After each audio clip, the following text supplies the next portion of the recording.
And we pray, Almighty God, who in your wisdom and goodness have appointed the offices of leaders and county assemblies for the welfare of society and just government of the people, we beseech you to behold with your abundant favor as your servants, whom you've been pleased to call to the performance of important trusts in this republic.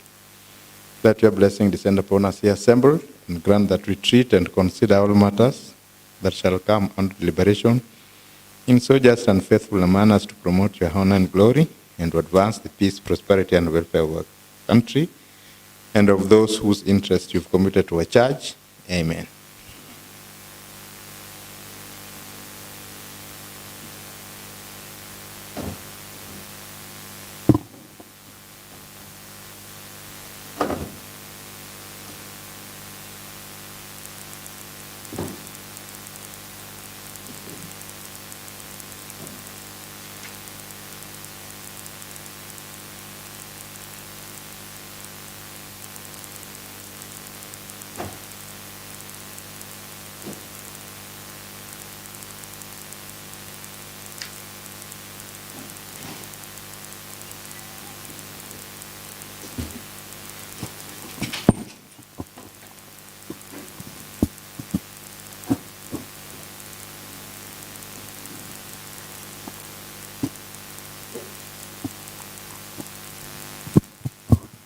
Madam Clerk, could you please take us through the order paper of today?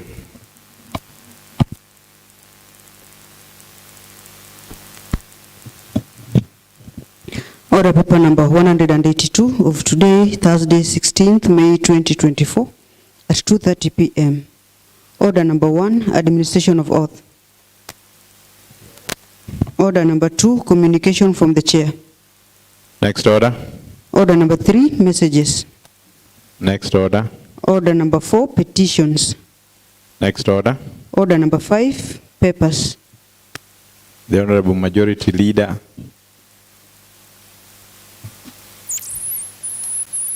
Thank you. Thank you, Mr. Speaker. Mr. Speaker, I stand to lay the following papers. 1.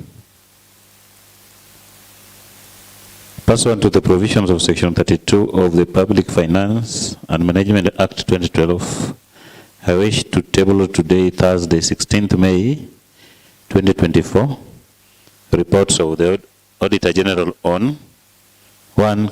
Kisumu County Social Health Insurance Fund for this year, for the year ended 30th June 2022. 2.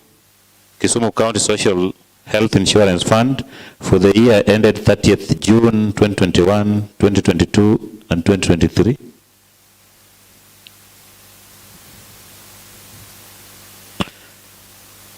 3. City of Kisumu for the year ended 30th June 2023. County Government of Kisumu County Car Loan and Mortgage Scheme Fund for the year ended 30th June 2023. Kisumu County Emergency Fund for the year ended 30th June 2023. County Government of Kisumu Receiver of Revenue Statement for the year ended 30th June 2023. County Government of Kisumu Revenue Fund for the year ended 30th June 2023. County Executive of Kisumu for the year ended 30th June 2023. Gulf Water Service Company Limited for the year ended 30th June 2023. Nyanas Water and Sanitation Company Limited for the year ended 30th June 2023. Kisumu County Education Fund for the year ended 30th June 2023. And lastly, Mr. Speaker, Kisumu County COVID-19 Emergency Response Fund for the year ended 30th June 2023. Thank you.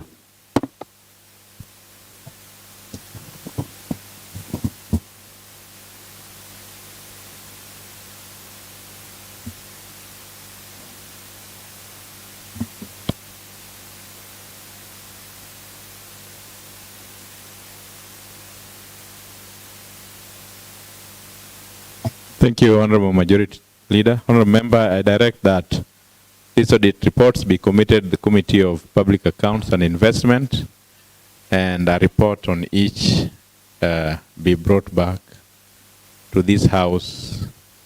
And I want to give you 21 days, the Honorable Chair of Public Accounts and Investment. I want to remind you that you have 11 reports to look into. So please find time, make a schedule so that you can liaise with the Office of the Auditor General to look into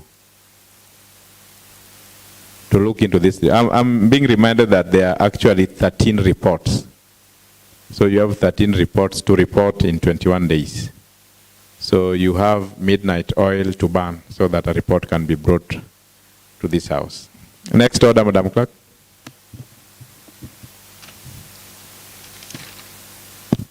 Order number 6, notices of motion.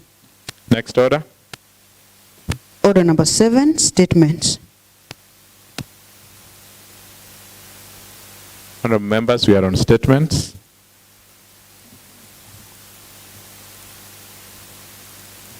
Yes, the Honorable Member for North Nyakach.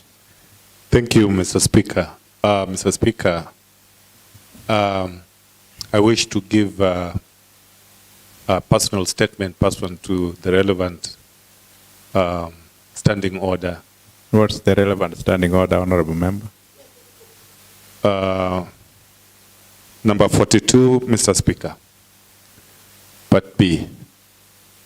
Remember, could you please look at your standing order?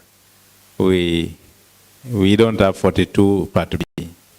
No. Sorry, it is 42A, Mr. Speaker.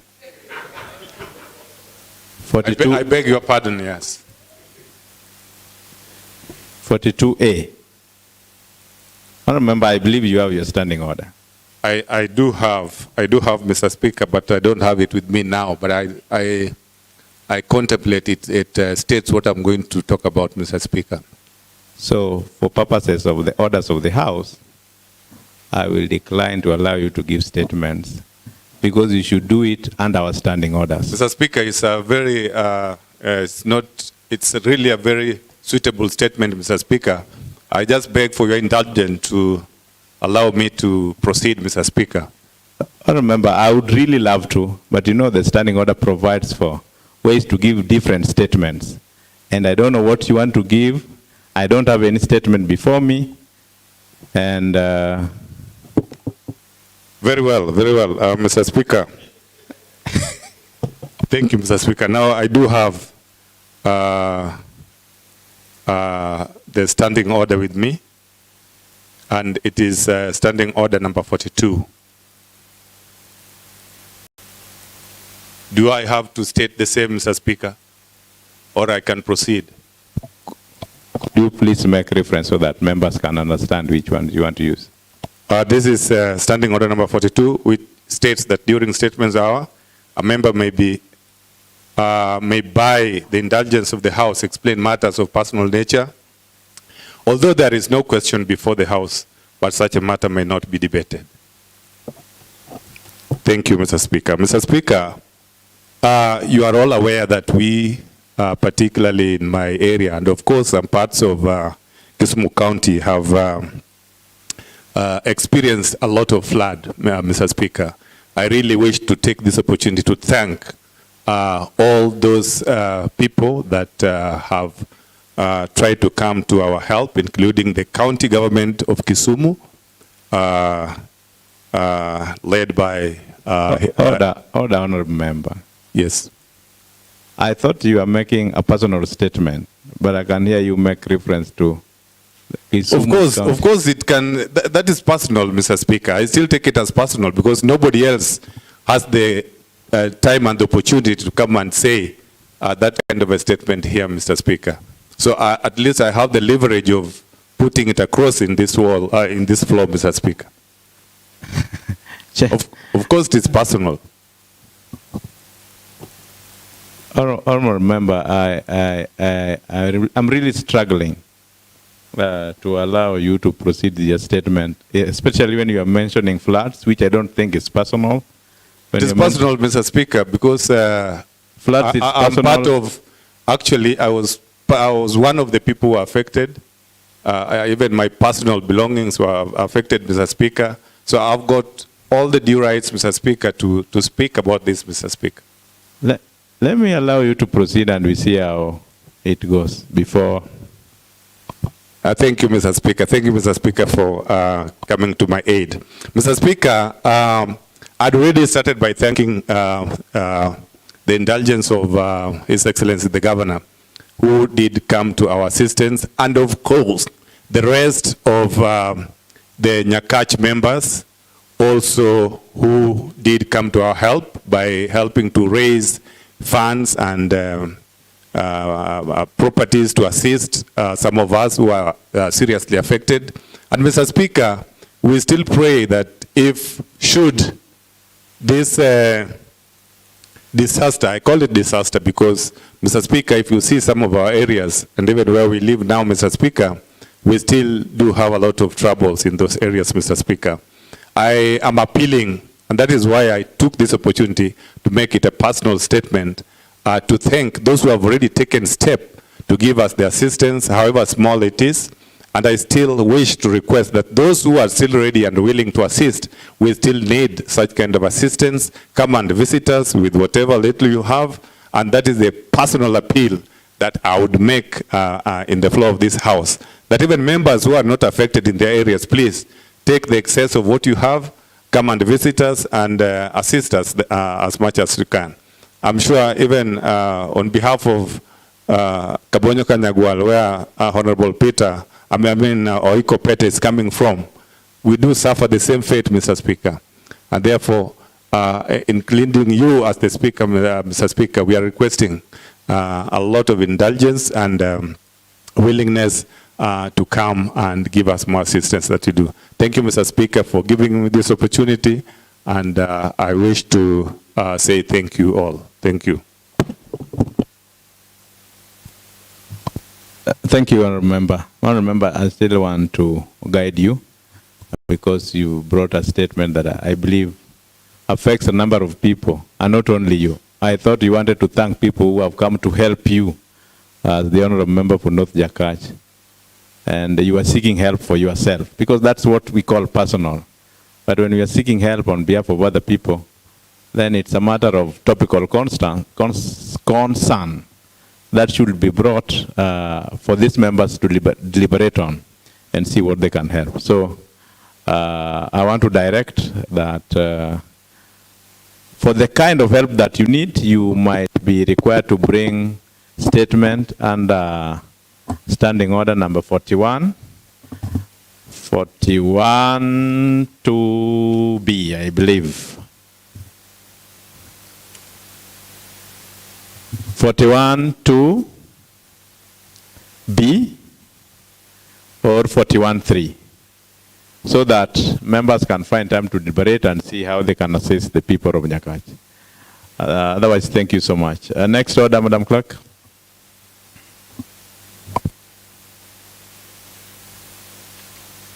Commencement of business. Order number 8, motion.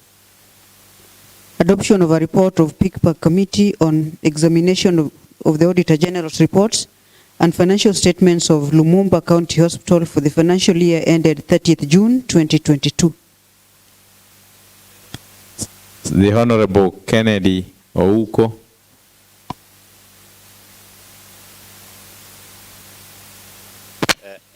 Thank you, Mr. Speaker. May I bring to the attention of the House that we are going to move. We are going to move the motion on moving notes. The detailed one had already been copied to your walls. Thank you, Mr. Speaker. Mr. Speaker, on behalf of the Public Accounts and Investment Committee, PICPAC, and pursuant to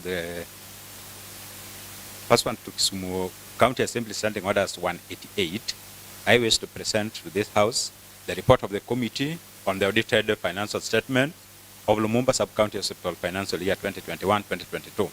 The County Assembly exercises oversight over county government entities' investments and their expenditure pursuant to Article 185.3 of the Constitution of Kenya 2010 through the Public Accounts and Investment Committee, which in turn derives its mandate from the County Assembly Standing Orders.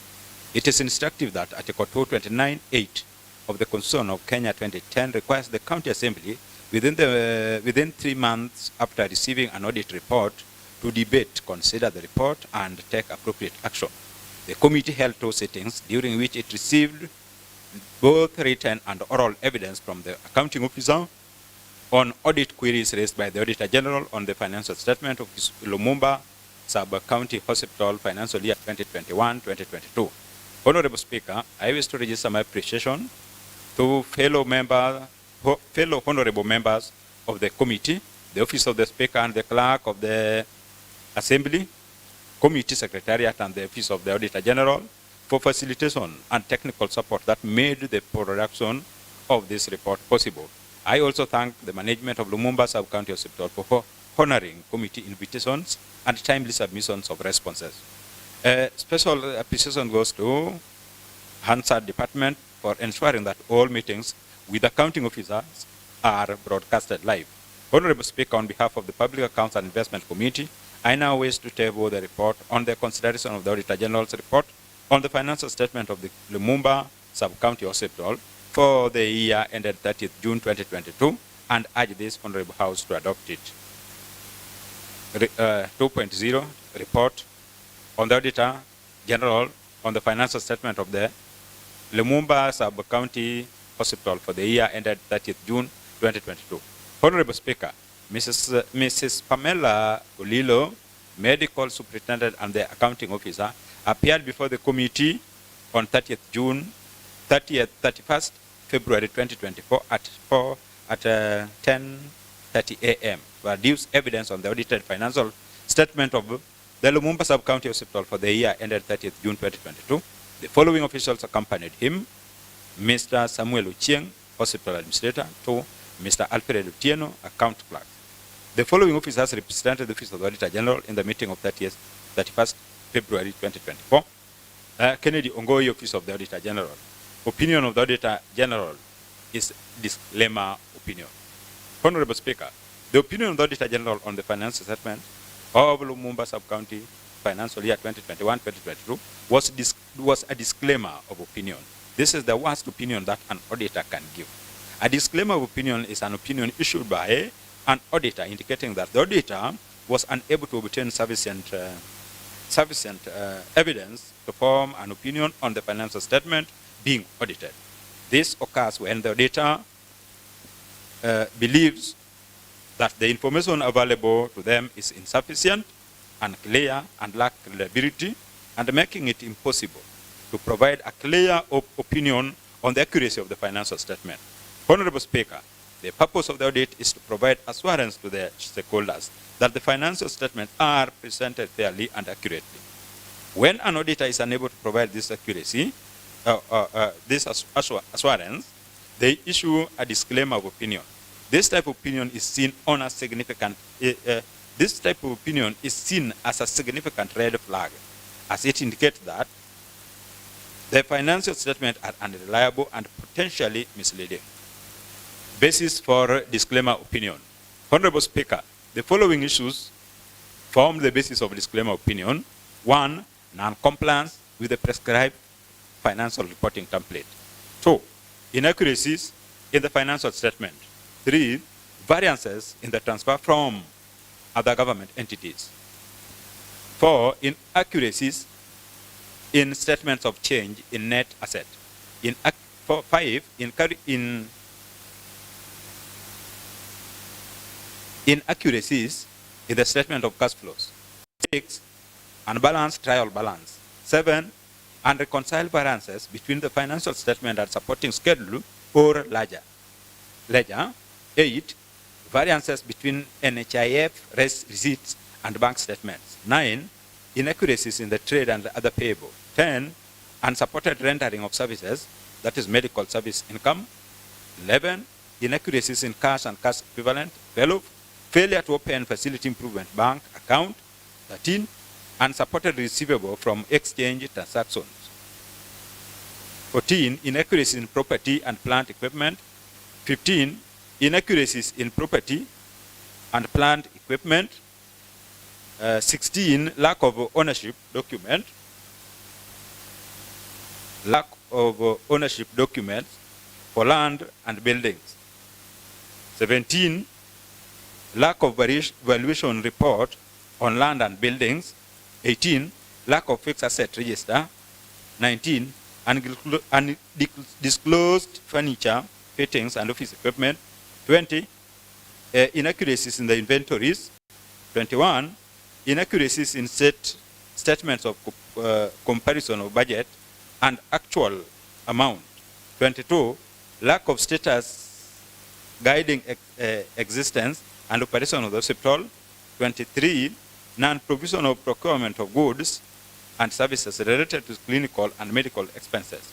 24, failure to implement e-procurement system. 25, non-compliance with Kenya Quality Model 4 Health Policy Guideline. 26, failure to establish audit committee and operations of internal audit unit. 27, ineffective governance by the Board of Management. Honorable Speaker, having considered the management responses and having met with the accounting officer and the office of the Auditor General, the committee makes the following observations. 1, that the management failed to adhere to section 164(1) of the Public Finance Management Act.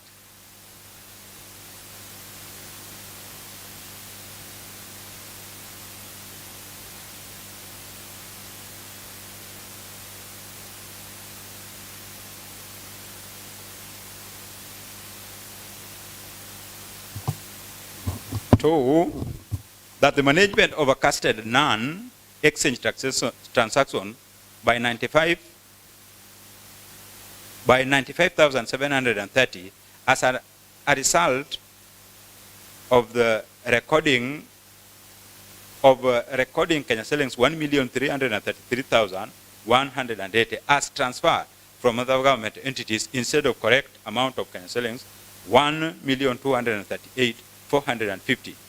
3, the management in their verbal response attributed the overcast to the difference between the claim submitted amount to Kenya shillings 1,334,180 relating to transfer from other government entities, that is NHIF, and the actual receipt of Kenya shillings 1,238,450. 4, that the financial statement report presented by the management was unbalanced by Kenya shillings 223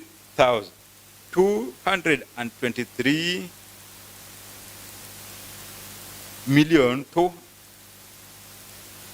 That the financial statement report presented by the management was unbalanced by 223,207,807, being a difference between Kenya shillings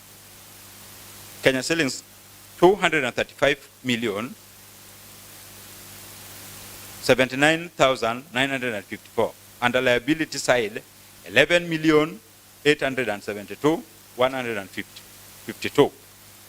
That the management undercasted the cash flow by cash 110,970. 6, the management report nil net operating cash flow while it had net operating cash inflow of Kenya shillings 1,781,023 shillings.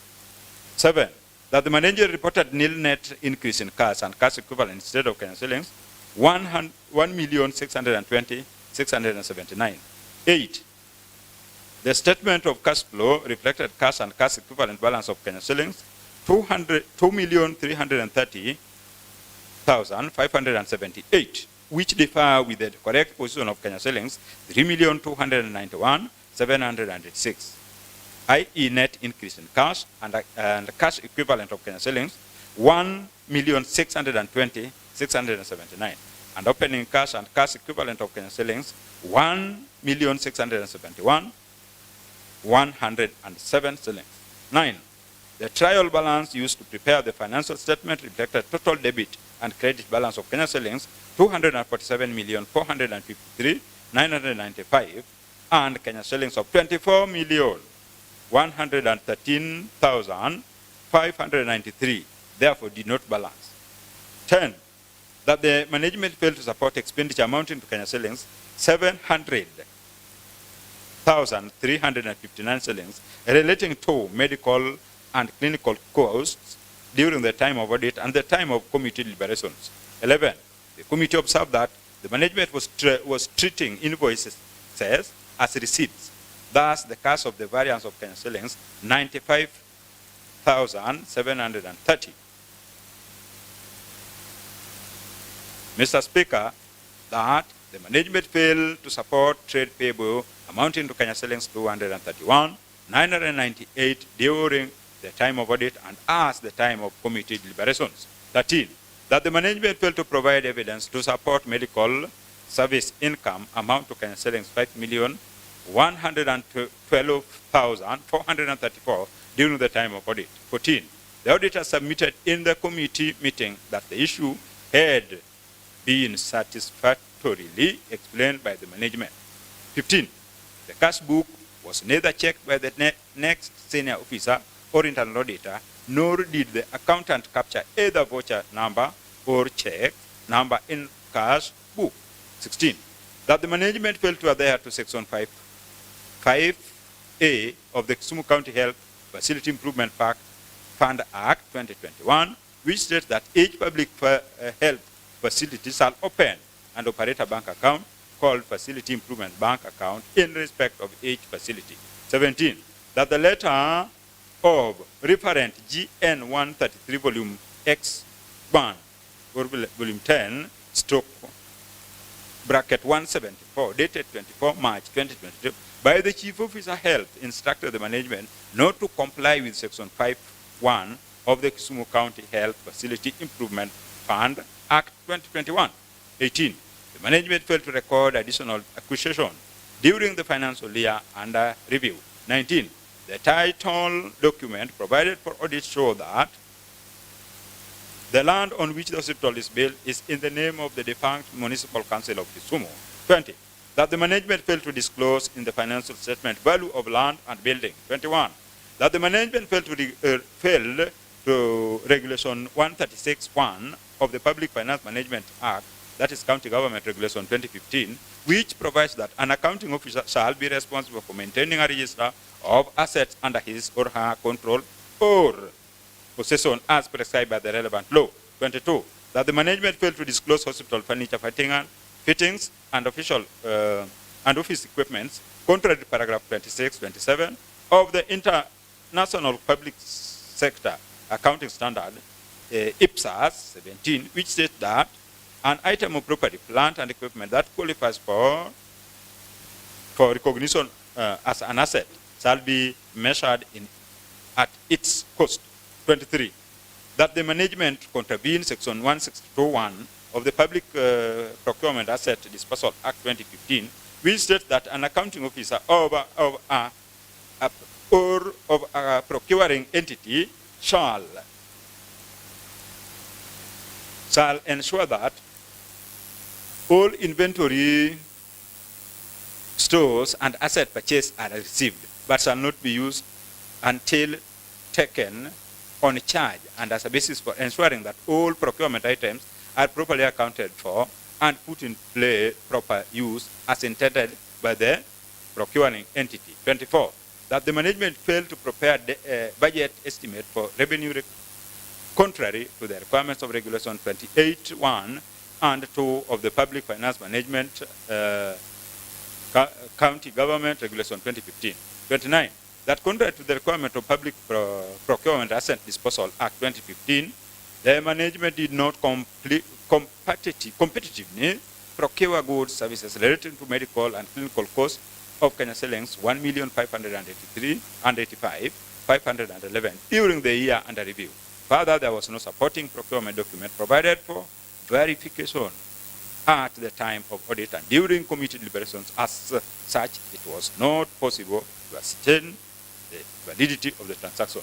26, that the management failed to adhere to Section 9.1(e) of the Public Audit Act 2015, which states that without prejudice to the powers given under concern, this act, and for the purpose of carrying out his or her duties effectively, the Auditor General or an official authorized for the purpose of the act shall have powers of unrestricted access to 1. All books, records, returns, report, electronics, or otherwise, and other documents of entity listed under Article 229(4) of the Constitution. 27. That the management failed to adhere to the Regulation 49(2) of the Public Procurement and Asset Disposal Act 2020, which states that the conduct of e-procurement procedures for the supply of goods, works, and services shall be carried out by procurement entity using an e-procurement system which is integrated to the state portal. 28. That the management failed to adhere to the Executive Order number 2 of 208, which states that effective 1st of July 2018, all public procurement entities shall maintain and continuously update and publicize through the website of the public procurement entity a e-citizen public procurement regulatory authority platform, public notice board, or official government publications. 29. That the hospital did not meet a number of key specifications as prescribed by the Kenya Quality Model of Health Policy Guideline with reference to their medical personnel staffing. 30th, that the management through the letter has requested the county government to help bridge the deficit. 31, that the management failed to adhere to Section 155(1)(a) of the Public Finance Management Act 2012, which requires a county government entity to have appropriate arrangements for conducting internal audit according to the guideline issued by the Accounting Standard Board. And lastly, 32, that the management failed to adhere to the institutional setup for administration and management of health services in Kisumu County under the subheading Conduct of Meeting, which says that the board and subcommittee shall convene once per quarter in each financial year, i.e. for full board meeting. Committee recommendations. 1.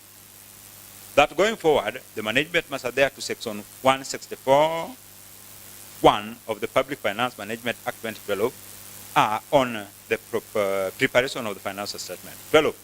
That going forward, the management must ensure that the financial statement reflected the true and fair position of the hospital as required by Section 164(3) of the Public Finance Management Act 2012 on financial reporting.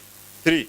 That the pursuant to Article 226(5) of the Constitution of Kenya 2010, which states that if the holder of the public office or a political office directs or approves the use of public fund contrary to the law or instructions, the person is liable for any loss arising from that use and shall make good the loss whether the person remains in the office holder or not. The accounting officer for Department of Medical Services, Public Health and Sanitation immediately initiate the recovery of Kenya shilling 700,359 relating to medical and clinical costs from Pamela Olilo, who was the accounting officer of the facility during the year under review. A report on the initiation of the recovery be submitted to this assembly within a period of 90 days upon adoption of this report. 4. That in future, the management should properly classify current assets by separating receivable from the actual cash. 5. That the county executive committee member for finance, ICT and economic planning constitute a task force within 30 days upon adoption of this report to ascertain the accuracy and value of pending bills as at 30th June 2022. 6. That the report on the task force be submitted to the assembly within 90 days upon adoption of this report. 7. That going forward, the management must adhere to the Public Audit Act 2015, Section 62C, on timely provision of information to the auditor. 8. That going forward, the management must ensure that the cash book is checked by the next senior officer. 9. That going forward, the management must comply with Section 5(1)(5)(a) of the Kisumu County Health Facility Improvement Act 2021. That going forward, the chief officer, health, must not give instructions that contravenes the law. 11, that going forward, the management must ensure that all additional fixed assets acquired during the financial year are recorded.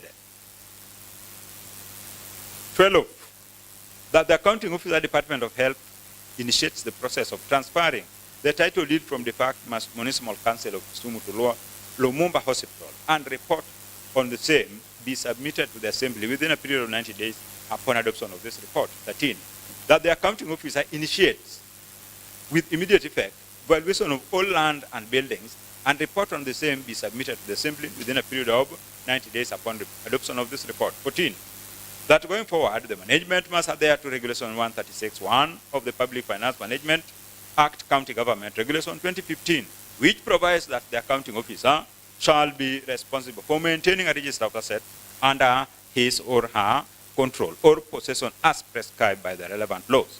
15, that going forward, the management must adhere to paragraph 26, 27 of the International Public Sector Accounting Standard, IPSAS. 17. 16, that going forward, the management must adhere to section 162(1) of the Public Procurement Act and Asset Disposal Act 2015. 17, that going forward, the management must adhere to Regulation 28(1) and 2 of the Public Finance Management County Government, that is Regulation 2015. 18, that going forward, the management must adhere to the Public Procurement and Asset Disposal Act 2015. 19, that going forward, the management must adhere to section 991(e) of the Public Audit Act 2015. 20, that going forward, the management must adhere to Regulation 49(2) of the Public Procurement and Asset Disposal Regulation 2020. 21, that going forward, the management must adhere to Executive Order number 2 of the 2018. 22, that the accounting officer, Department of Medical Services, Public Health and Sanitation, demonstrate to the Assembly by way of reporting corrective measures taken to adhere to the Kenya Quality Model for Health Policy Guideline within 90 days upon adoption of this report. 23, that going forward, the management must adhere to section 155(1)(a) of the Public Finance Management Act 2012. 24, that going forward, the management must adhere to the institutional setup for administration and management of health services in Kisumu County under the subheading Conduct of Meeting.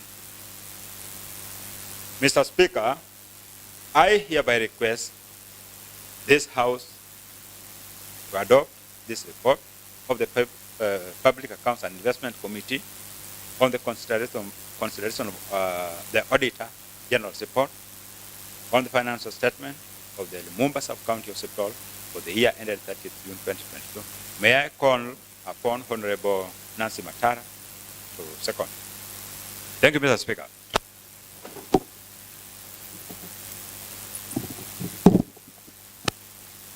Thank you, Mr. Speaker, for giving me this opportunity to also second and also debate on this report. Mr. Speaker, sir, I want to say that this is a committee where I'm also a member. And Mr. Speaker, I want to thank the committee member for good work and especially for the secretariat, the clerk of this committee for doing a good job. Mr. Speaker, sir, I want to say that this is an eye-opener for the improper resource management of the hospital, Lumumba Hospital, which, Mr. Speaker, this will lead us to the poor service to our people. Mr. Speaker, I want to say that regulations, the laws and regulations on the PFM were not adhered to. And now we are asking the implementation committee, Mr. Speaker, that they take these so much whenever it comes to their docket, that our recommendation, they should implement it and adhere to what we've done it, because through these, we are going to go far. Mr. Speaker, with a few remarks, I want to ask the members to adopt the report, and I stand to second. Thank you, honorable members. A motion has been moved on a report by the Committee of Public Accounts and Investment on their consideration on the report of the Auditor General on financial statements of Lumumba Hospital for the year ended 30th June 2022. Motion moved by the Chair, the Honorable Ken Ouko, seconded by the Honorable Nancy Matara. And now I propose to put a question that the motion on this report is open for debate.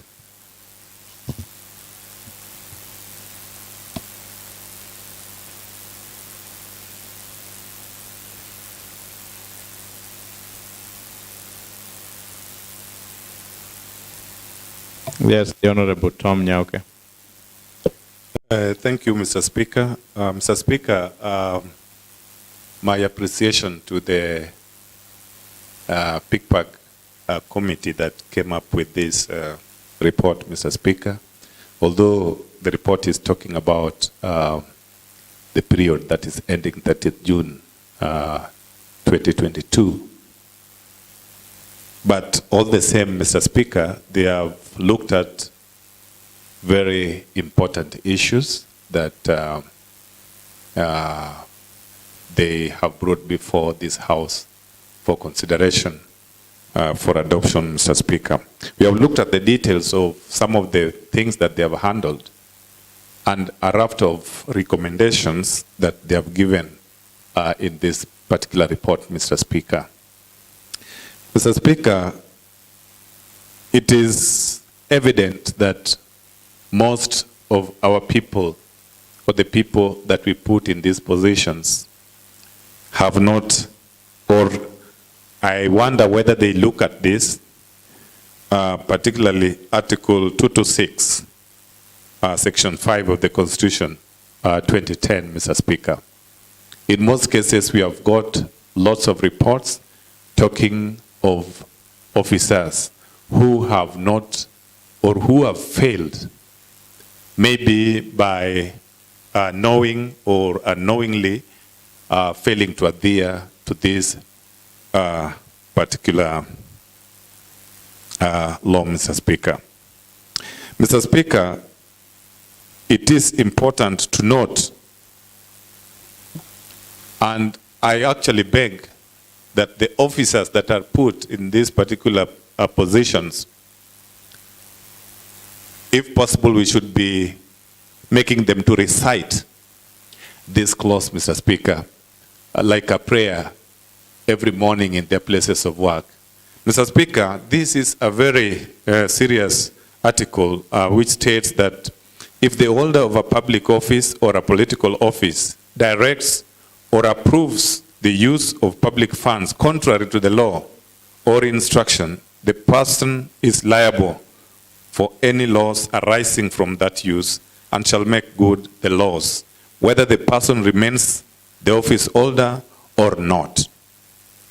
Mr. Speaker, this is a fundamental principle that I think, and I do recommend, that the persons that we put in these offices should be able to recite and know the consequences of giving such instructions which does not comply with the law, Mr. Speaker.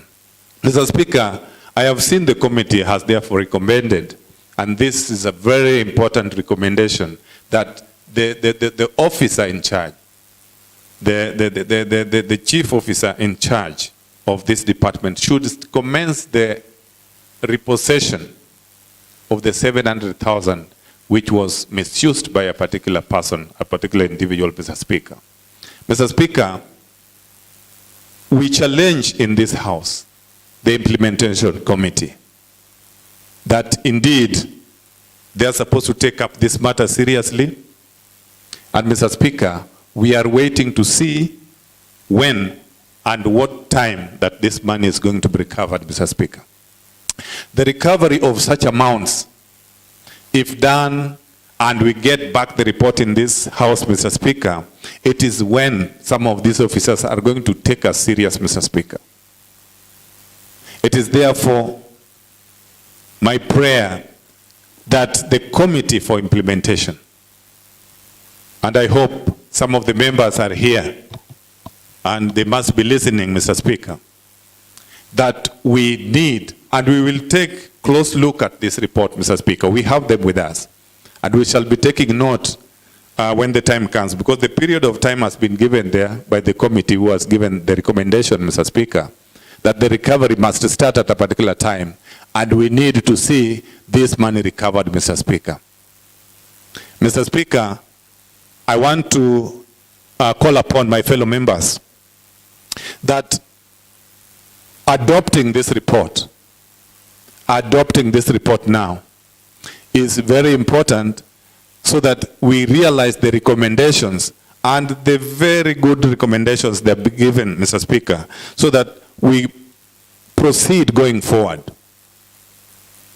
I can see the list of the recommendations they have given actually are many, but all those many recommendations are for the good, for the management of finances to our institutions, Mr. Speaker, in this particular county. I beg to support, Mr. Speaker.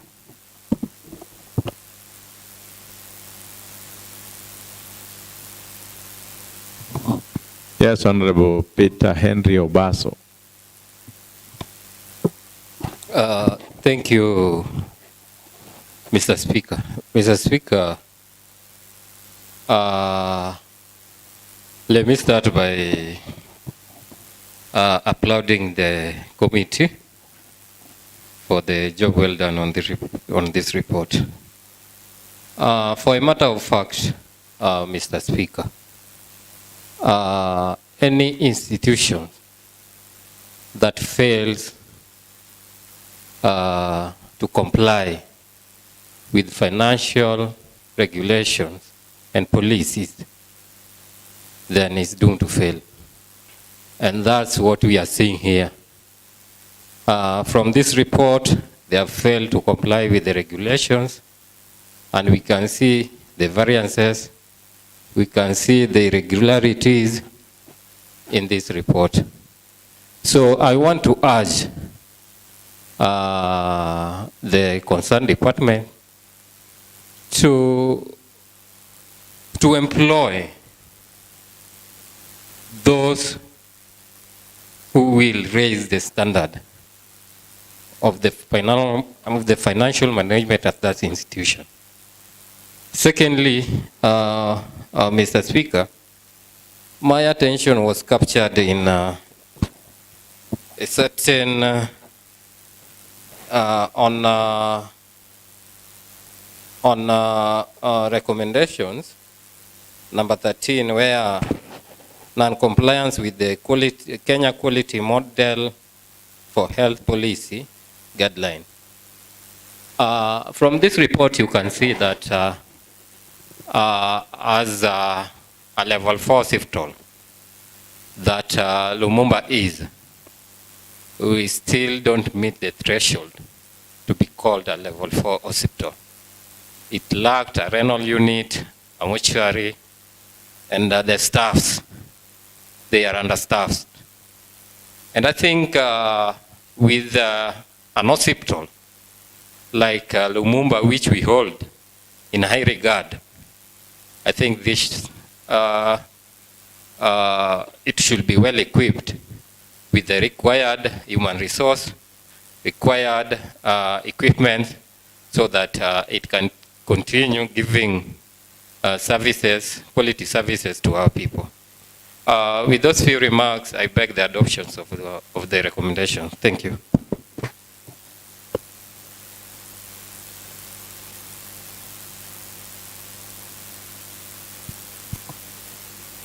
Yes, the Honorable Benny Pete Oiko. Mr. Speaker,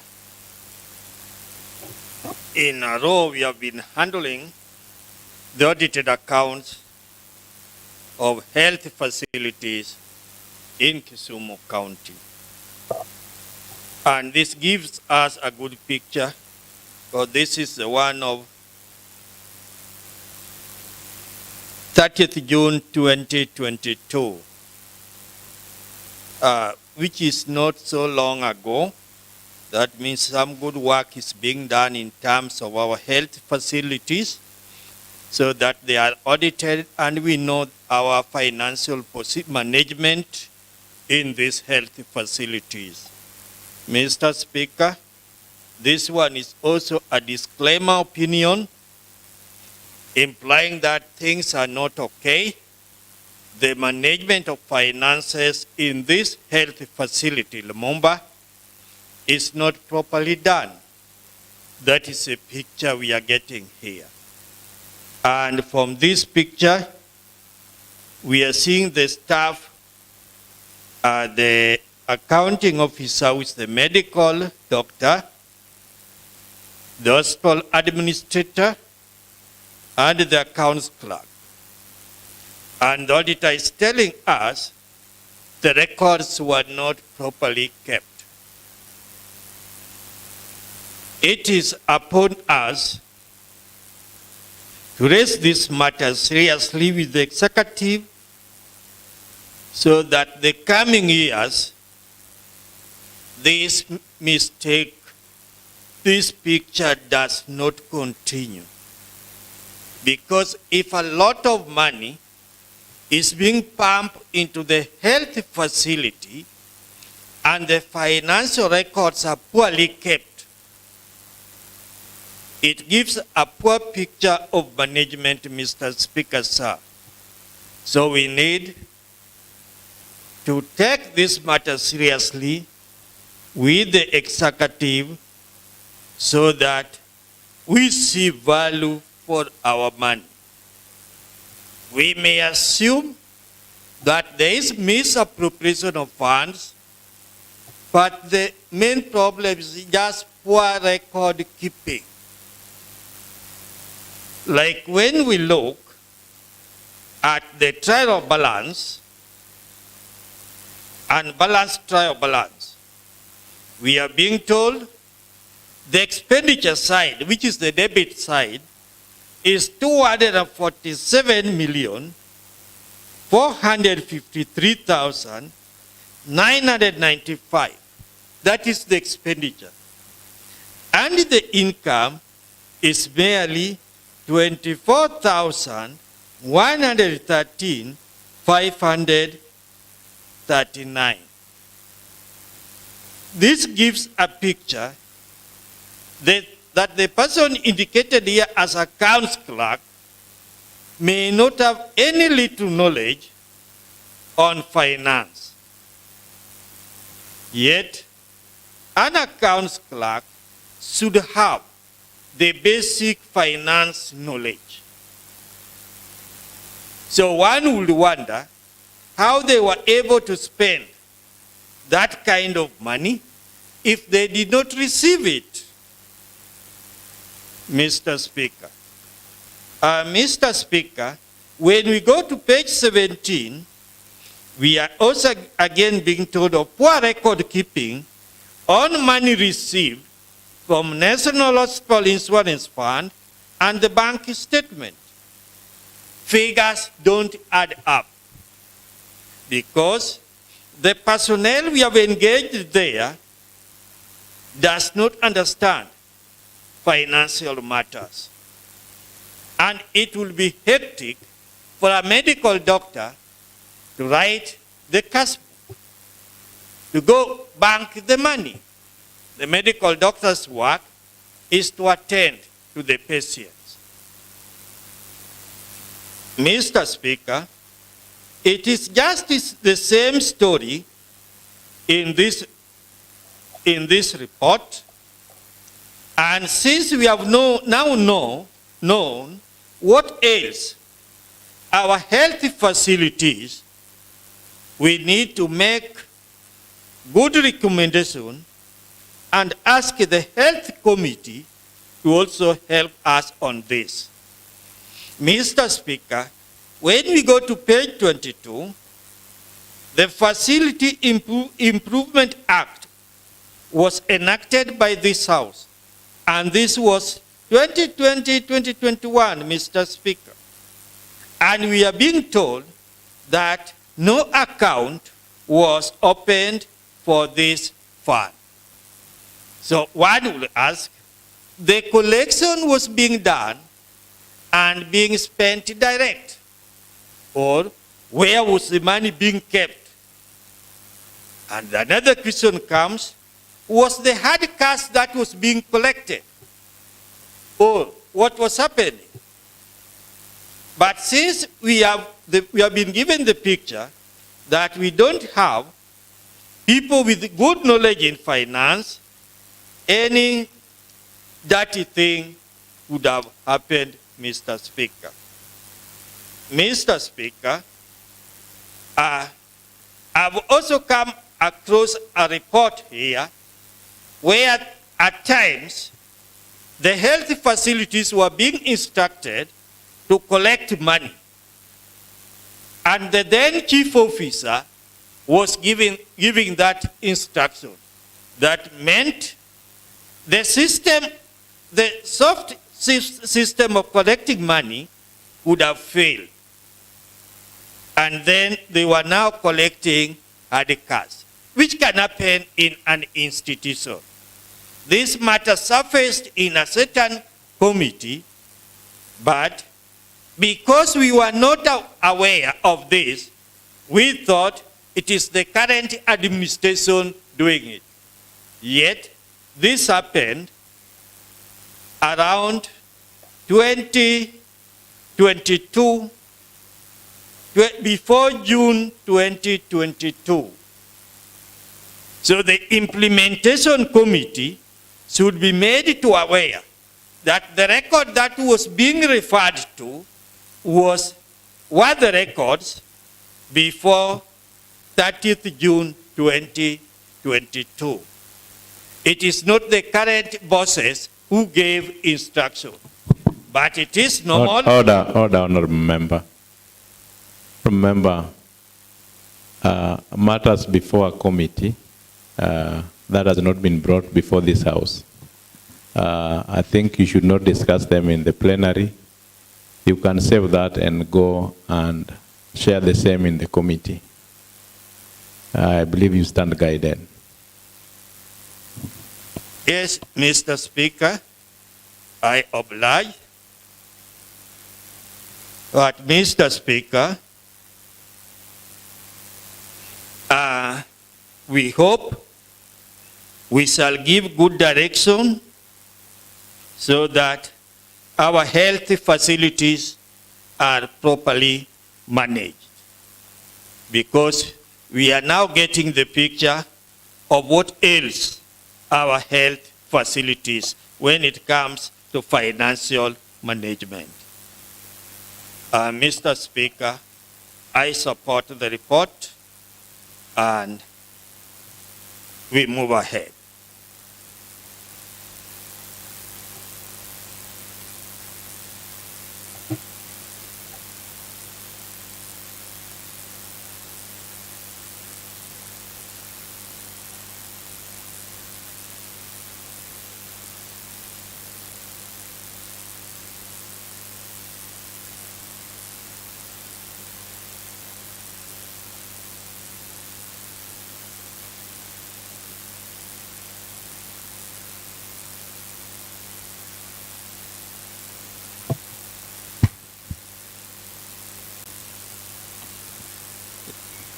What is it, Honorable Zachary? Mr. Speaker, going by the mood of the House, may I call the mover to reply? Yes, the Honorable Kennedy. Thank you, Mr. Speaker. Thank you so much for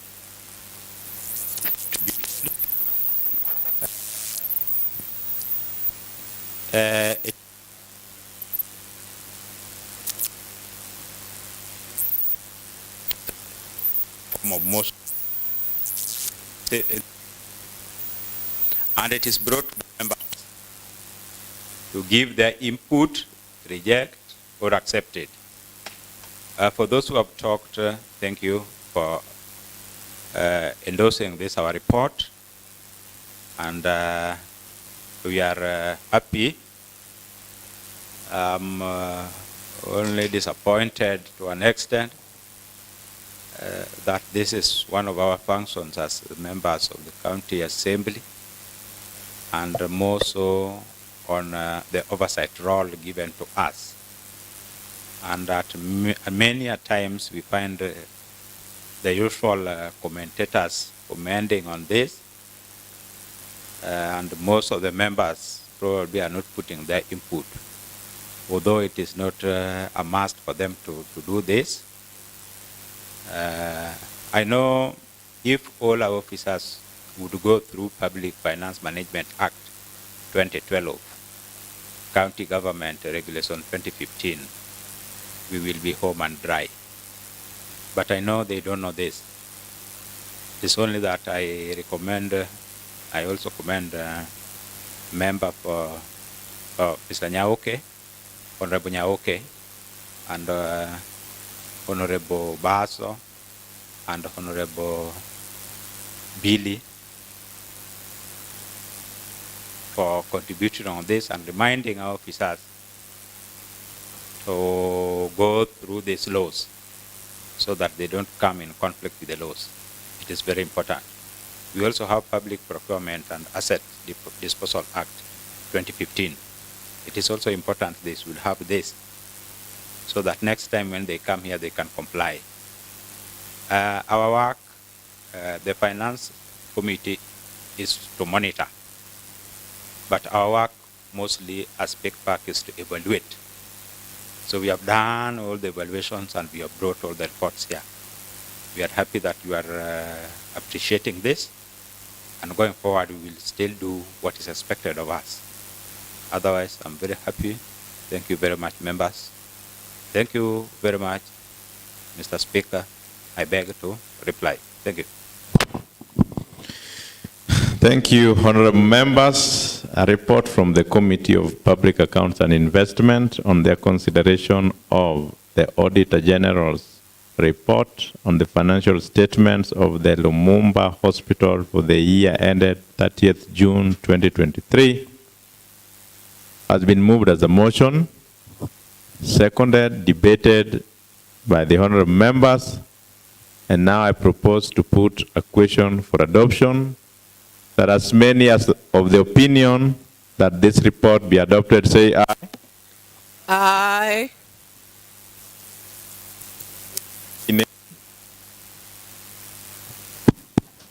Honorable members, the ayes have it. And the report from the Committee on Public Accounts and Investment on their consideration of the Auditor General's report on the financial statements of Lumumba Hospital for the year ended 30th June 2022 has been adopted today, the 16th of May at 15:35 hours. Honorable members, I want to direct that this report, together with the recommendations, be published and also be sent to the department for their implementation. And I want to direct that the implementation committee help follow up with implementation of the resolutions in this report. Thank you. Next order, Madam Clerk. Mr. Speaker and honorable members, there is no any other business in the order paper.